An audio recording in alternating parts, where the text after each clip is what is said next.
this schedule really shapes up for a playoff run with a 12-team playoff. Areas that, you need to get from experience, which is just, hey, I need to make quicker decisions. How do you define success for this team? National championship. What's going on, y'all? Bud Elliott here of the Cover 3 College Football Podcast, and this is Summer School, where we try to talk as many college football teams as we can over the summer. Today, it's Tennessee. That's Patrick Brown of Vols 247. They do an awesome job over there, absolutely crushed for us, and Patrick's always led us in the right direction, so hoping to get more of that today, man. How you been? Been good, bud. Glad to be back on Summer School. I always look forward to this every time of the year, not just for my own appearance, but also because when I think I say this every year, but when I'm doing some advanced preview stuff on some of Tennessee's opponents, I always like to, this is one of the first things I pull up to see what I need to know about the teams Tennessee you're going to play. And so hopefully I can do as good a job as those folks do with the teams that they cover. After a program that had like a lot of wild stuff happen in the prior decade, last year had to feel just kind of fun to cover. Like, oh, hey, we're like good and relatively drama free. And then obviously this offseason, probably the biggest story of the offseason, absent the house case, is Nico leaving for UCLA. So what are kind of the general vibes around the program now? Well, I think the best way to sum it up, Bud, is a couple weeks ago or early May into April, Josh Heupel was at a Big Orange Caravan stop. That's sort of the late spring speaking tour that coaches do. And he was on radio in Nashville, and they said, the host brought up, let's talk about this Nico Iamaleava situation. He leaves, and I all of a sudden can't pronounce his name. But it kind of continued on with the question, and the first words out of Josh Heupel's mouth were, let's talk about the Joey Aguilar situation. So I think it was a pretty, I don't want to say clean split, because obviously, it was messy publicly. But I think once the events of that Friday happened where Nico skipped practice, didn't talk to the coaches, who knows how much contact he's actually even had with Josh Heupel since all this went down. I think it was sort of a pretty clean, like, okay, we're moving on. So, and I think that goes from Heupel and the staff on down, also to some of the team leaders. Certainly they were not pleased with how things went down on that particular day. So they're kind of just moving forward. I think that's probably the best way to put it is, that's in the past. He's gone. We've got a young team. We've got a new quarterback in Joey Aguilar. We've got a quarterback competition really for the first time in a couple of years. So I think Tennessee, their focus is forward. And certainly, you kind of touched on the stability that Tennessee has had under Josh Heupel this offseason, not with just Nico, but some other stuff too that's gone on, some injuries, some other guys that have maybe taken NIL stuff public. It's sort of been, since that loss to Ohio State, a lot of stuff that looks kind of unstable or instability is probably the way I would describe this offseason. And now it's the challenge of how does Heupel and the staff and this team sort of keep things on the tracks, because 30 wins in 3 seasons. They were good in 2022 as well. That was sort of the quick success they had, and obviously last season made the run to the playoff for the first time in program history. So they've had a lot of success, and now they've got to certainly answer some questions and keep things rolling with this big change with Nico to keep it on the tracks. Well, let's follow Josh Heupel's lead, and let's talk about Joey Aguilar and how this offense is going to look. What are we expecting out of this group? Well, there's a lot of unknowns on offense, and quarterback's just now the biggest one, right? I mean, previously the question at quarterback was going to be, okay, what kind of step does Nico take? Because he had some moments in 2024, but he also had a stretch in the middle of the season in particular where they didn't score a point in the first half of 3 straight SEC games where he looked like a freshman. So that was previously the big question. Now the question is, who is going to be the quarterback, and how can they propel a very new look group around him forward? Certainly Joey Aguilar coming in from UCLA. He never actually played a game there. So you're kind of going off what he did at Appalachian State. Threw a lot of interceptions there, but also threw for a lot of yards. I think he was 11th in the country in passing last season, set some App State single season records in 2023.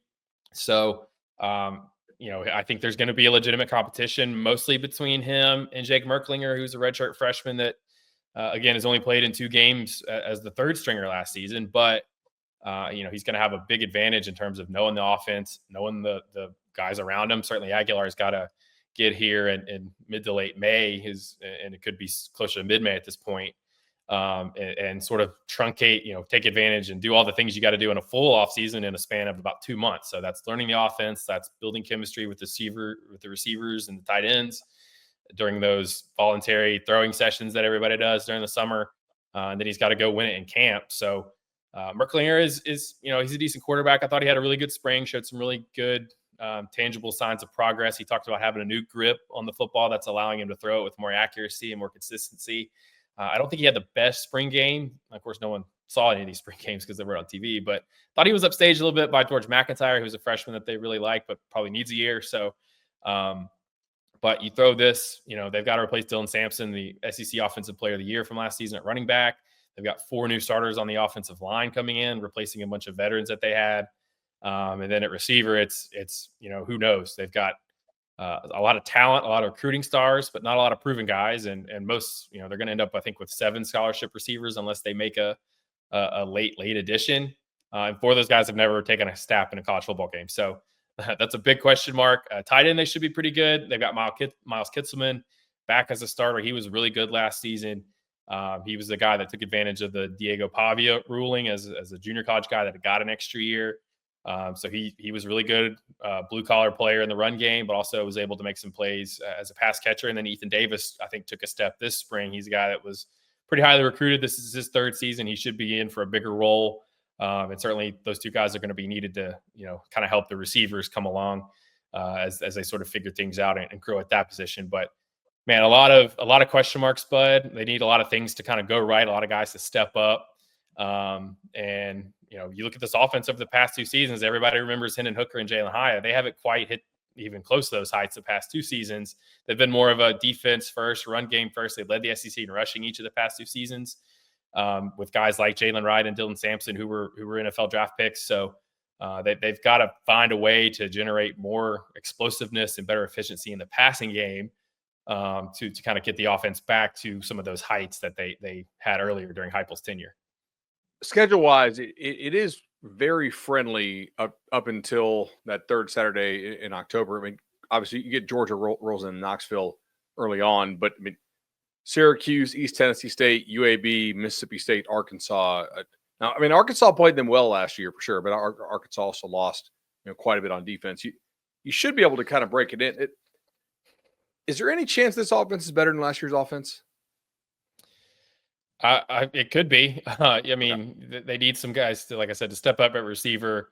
A lot of Tennessee fans will tell you already that Joey Aguilar or Jake Merklinger is going to be better than Nico.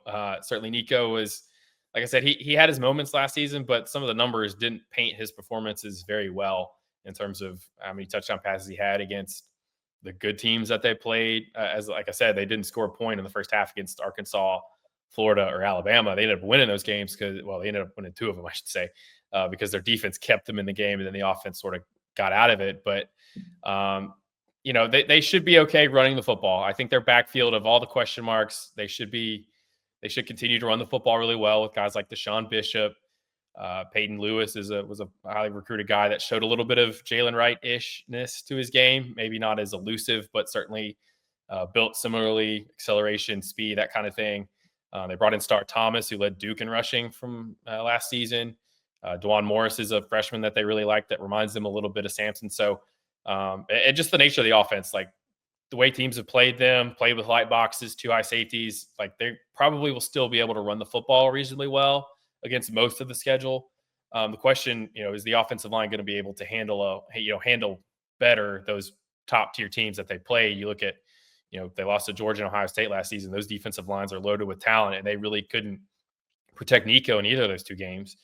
Certainly, I think Georgia saw early in that game, Kirby was like, we're not sitting back. We're going to light up Nico quite a bit. And, the offensive line struggled in those situations. And certainly they struggled against Arkansas. Landon Jackson just had a field day against them in that game. So, they need the tackles to be better. They've invested a lot at those positions. When you look at Lance Hurd is back as the starting left tackle. He obviously played through a couple injuries, was sort of a disappointment last season.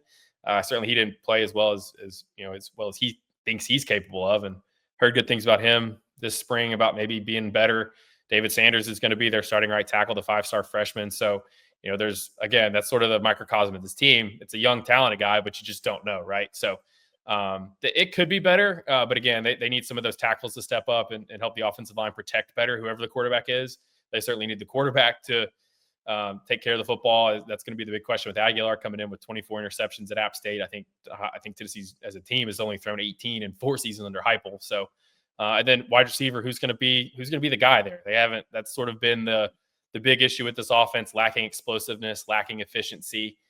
They still create a lot of opportunities down the field. They just really haven't connected on a lot of them. Maybe it's a pass protection breakdown. Maybe it's Nico or, Joe Milton, 23, missing a throw. Maybe it's the receiver not making the play. But, they need Mike Matthews to play like a 5-star. They need Chris Brazzell to sort of take that second year jump that we've seen Jalen Hyatt in 22, and then certainly Dante Thornton, who, had a tough first season here. And then he was one of the best big play guys in college football last season, ended up getting drafted in the 4th round. So can he do that? Can Braylon Staley bring back the production in the slot? So they need a lot of things to fall the right way, I think, to take steps on offense. But they've got a lot of recruiting stars there. They've invested a lot at a lot of positions, and so they need it all to come together and to get it back to where it was a couple of years ago.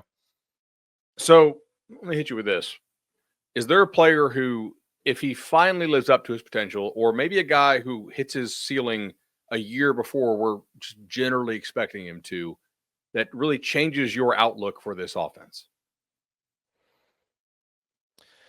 I got to go with a receiver just because there's so many unknowns at that position. And I'll probably point to Mike Matthews because, before Nico, there was that situation, right? Right at the end of the portal window, he comes out, there's the graphic, he's going in the portal. There were, 4 or 5 days of sort of limbo there, with the processing of the portal, the way that process plays out where you didn't know.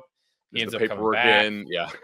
Right. Yeah. You got to do all that stuff. It's, it's the end of the year. So what's a business day, that kind of thing, so that was sort of, and they had a few of those, right? I mean, before Nico, you had Boo Carter kind of doing the same thing. Matthews did as well. Even Ricky Gibson, who was a starting cornerback, came out right before a week before spring started and said, "Hey, I'm going to go in the portal in April." They took care of all those situations. Certainly that, I don't know if that had any impact on what Nico was doing. I think that's sort of a separate situation. And again, a lot of those situations happen behind the scenes at places all over the country. But I think Matthews is sort of the guy that if everything clicks, I mean, he was a guy that was really, really good in high school in the Atlanta area. He was a 5-star guy. He was a part of that loaded receiver class with Ryan Williams, with Jeremiah Smith.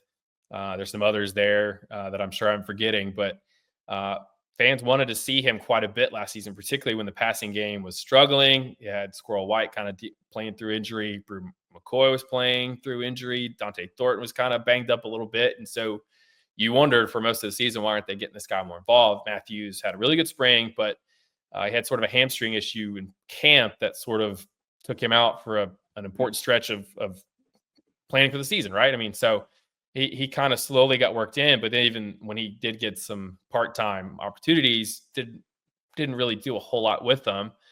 And so he's a guy that's got the ability to make big plays after the catch, make big plays down the field. He can do stuff after the catch. I think he's a well-rounded receiver with a lot of ability. He's got the right mindset, but can he put it all together? That's the big question. And so I think if he's a guy that is able to take over and be that number one go-to guy that on 3rd and 7, Joey Aguilar, Jake Merkling, whoever's throwing the football knows I can go to number 10 and he's going to make a play for me.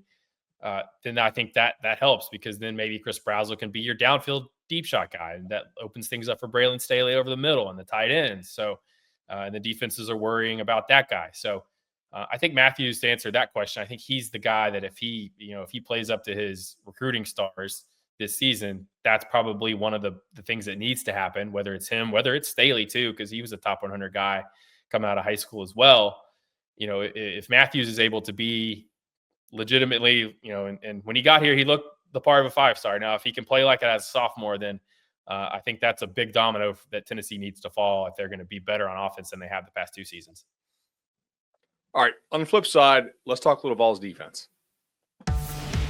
When you need your sports news all the time, we've got breaking news to bring to you. CBS Sports HQ gives you a snapshot of all the sports that matter to you. When you need your sports in a snap, find it on CBS Sports HQ, streaming free anywhere you are. All right, guys, welcome back into the Cover 3 College Ball Podcast, Summer School Edition, talking to Patrick Brown of Vols 247. Okay, Tennessee's defense last year was nothing short of nasty, and Tim Banks gets a contract extension. I think probably pretty well deserved there. They do lose James Pierce. You lose like a lot of names that I think real college football nerds would know, although some weren't necessarily like megastars, but they were certainly important pieces on that defense, who are some of the guys that you think that they have the best chance of replacing or perhaps even improving upon the absence? Well, we'll start with Pierce. Obviously, one of the best pass rushers in the SEC, and I think that's one of the big, question marks for this defense. I think in general, Tennessee's defense should still be pretty good. Question is, can they get to that level where they're winning Tennessee games like they did last season? And they need some things to fall right for that to happen. I think the first big thing is they need Trevon McCoy at cornerback to be healthy. He was an All-SEC player last season, coming over from Oregon State in the transfer portal, sort of a transfer portal gem that they found that most people wouldn't have known about. But, it turns out him holding his own as a freshman in the Pac-12 against Rome Odunze and McMillan and all those guys out there and on the West Coast translated pretty well to the SEC because he was their best playmaker and best coverage guy last season. But he tears his ACL at the start of the year, off-season training back home. So what's his status look like? I think his recovery's been going well so far. Will he be ready by the start of the season? Will he be ready and close to his previous form by Georgia in week 3? I think that's a big question. They need him to play pretty well. They've got Ricky Gibson on the other side as well, and they've got another veteran back in Jalen McMurray, who was a solid number 3. And then in the portal, they went out and got a potentially nice find in the spring window in Colton Hood, who played pretty well at Colorado last season as one of the backups to Travis Hunter. So, they need McCoy back, though, because I think he was certainly transformative to how well they played last season. But looking at the defensive line, I think the big question is, where does the pass rush come from? Because you mentioned Pierce, first-round pick, certainly all-SEC guy, one of the best pass rushers in this league over the past 2 seasons. But they also lost Omar Norman-Lott on the interior, second-round pick of the Chiefs. Didn't play a whole lot because they rotate so much, but as one of the Chiefs front office guys said after they drafted him, when he was on the field, like, you knew it. Either he was creating pressure or getting a penalty. So they've got to replace those 2 guys. Certainly a couple other defensive tackles they've got to replace that were really good to help, their run defense be as strong as it's been under Tim Banks. But, where are those pass rush guys coming from? And I'll start with Joshua Josephs. I think he's sort of that next in line at that Leo position, that sort of hybrid edge defensive end linebacker spot. They've had a good run there with Pierce. And then before him, they had Byron Young, who's played really well for the Rams in the NFL. Joseph's had a little bit of a breakout season where it sort of all started coming together for a guy with a lot of talent. But he only had one and a half sacks. I think he was 4th on the team in pressure. So that's something they've really been pushing with him. On the interior, they've got Bryson Eason back. Jackson Moy is a guy they brought in from Stanford that initially they wanted to redshirt, but last spring he showed enough to that, man, we can't do that anymore. So he was in the rotation and was productive when he played. So and then they've got David Hobbs there. This defensive line is such a rotation that there's a lot of names and a lot of guys that maybe don't play as much as they would have elsewhere. You look at the other side, they've got Tyree West, Dominic Bailey, guys who have played a lot of football. So you'd expect them to figure it out because that's Rodney Gardner and that's what he does. That they're going to play a lot of guys and still probably be pretty disruptive. But they can find some guys who can rush the passer, and if they can get McCoy back, and I'll throw in the safety position too, because they had 3 guys leave there in the spring window, which is sort of unusual. But John Slaughter was a guy that doesn't really play a whole lot, was more of a special teams guy, but Christian Charles played and has played pretty well last season. He went to Virginia. They had they rotated a lot really across the defense, but at safety they played 4 guys and 3 of them are gone, right? So Will Brooks was kind of came out of nowhere as a walk-on. He didn't come out of nowhere in the program. They all loved him, but had a really good season, turned out to be a really solid player and a playmaker as well. He was a senior, so they lose him. Jacoby Thomas was probably going to step into that starting spot. He leaves in the spring, goes to Miami. Christian Charles was a rotation guy that played pretty well. Has played through injuries his whole career. He's going to Virginia. So I think they're probably going to turn it over to Idris Farouk, who's a sophomore that they've liked, but again, just hasn't played a whole lot. That's sort of a theme with this team, is that they're trending young. So they're going to be playing a lot of guys that don't have a lot of experience, but that they, again, recruited. They know them. They like them, and they just got to see how they play. But again, I think with the continuity, with the coaches that they have, at linebacker, they bring back Arion Carter, who I think is maybe a breakout candidate, even though I guess he led the team in tackles last season. I don't know how much of a breakout candidate he is, but certainly he's a guy that can reach another level. So they've got the pieces, I think, on that side of the ball to keep things rolling at a pretty good pace. So, kind of big picture here. Obviously, like at one point they loved Nico. I mean, I assume they were happy with the results last year and paying him despite some of the difficulties maybe in dealing with the folks around him, or maybe himself. You mentioned a lot of times that they'd gone young. How much do you think, this is not a rebuilding year, but it could be potentially like a growth year. It sounds like maybe not a year they're set up for like a big run. How much do you think that played into their decision to finally just say, like, we're good, man? That's a good question. And I think, if you want to go big picture, something we haven't really touched on yet is that Tennessee is sort of zigging while everyone else zags as it goes to the transfer portal. I mean, they just, under Heupel, they've not been a team that has gone big in the portal, right? I mean, the last 2 cycles, they brought in 8 guys both years, none of them after the spring because they wanted all those guys in the program for a full season or full off season, sort of building, being part of the culture, doing all those things. This cycle, they only bring in 4. Then they have to add 3 in the spring window because of, various needs popping up. So even now it's 7. So their philosophy has they've sort of clung to not quite the Clemson method, right, of ignoring the portal entirely, but certainly they've sort of stuck to, we're going to invest in recruiting classes, and we're going to invest in keeping our guys. And so, other teams are getting big names out of the portal. Tennessee, their big moves in the portal are keeping guys out of it. And certainly they didn't. And going to Nico, I think they probably made more of an effort to monetarily keep him than maybe some have mentioned, and certainly that his side of things are saying.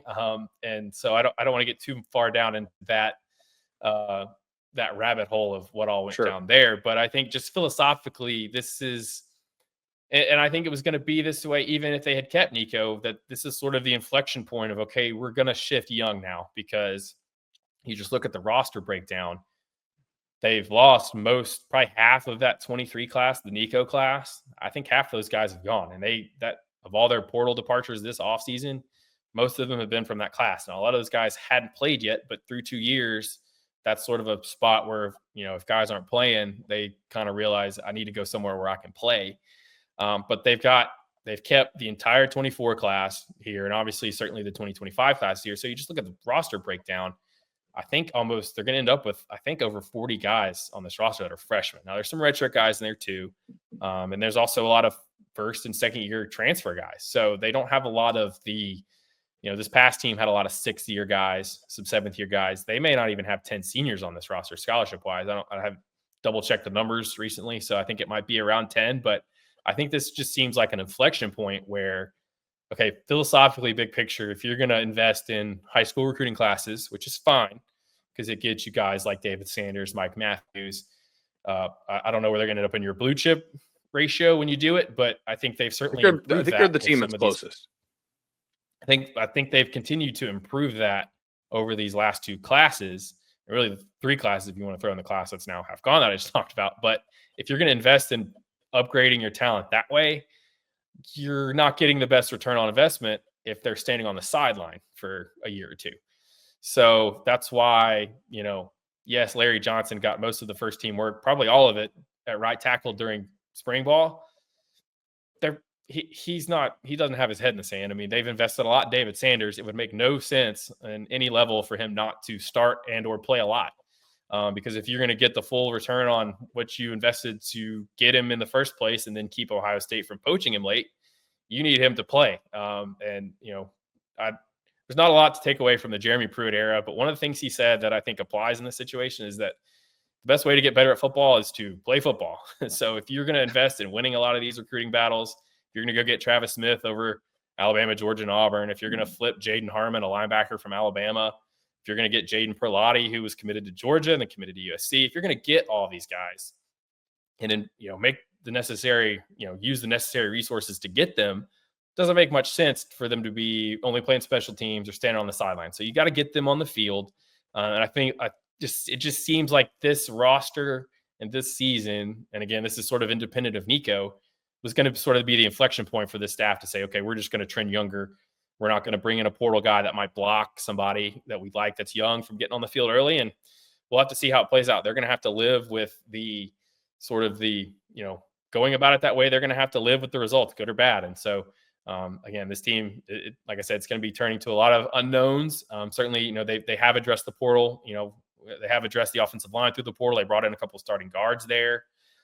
So they've not totally ignored the portal, but if you're going to kind of lean towards high school recruits, keeping them, developing them, investing in them that way, then you've got to put those guys on the field. And so I think this could be the season where we see more of that versus, okay, we're going to play the older holdover Pruitt guys or the older transfers that we brought in to sort of plug gaps. So we'll have to see how it plays out. I think you talked about big picture and sort of philosophy. I think Tennessee is sort of they're not going all out in the portal, but they're also not Clemsoning it either. So how is that approach working? It's worked pretty well, you have to say, but how will it work more is they get more of guys that they've recruited, evaluated. You recruit high school guys for over a year in most cases. So how does going that way work out for them? And we'll just have to see.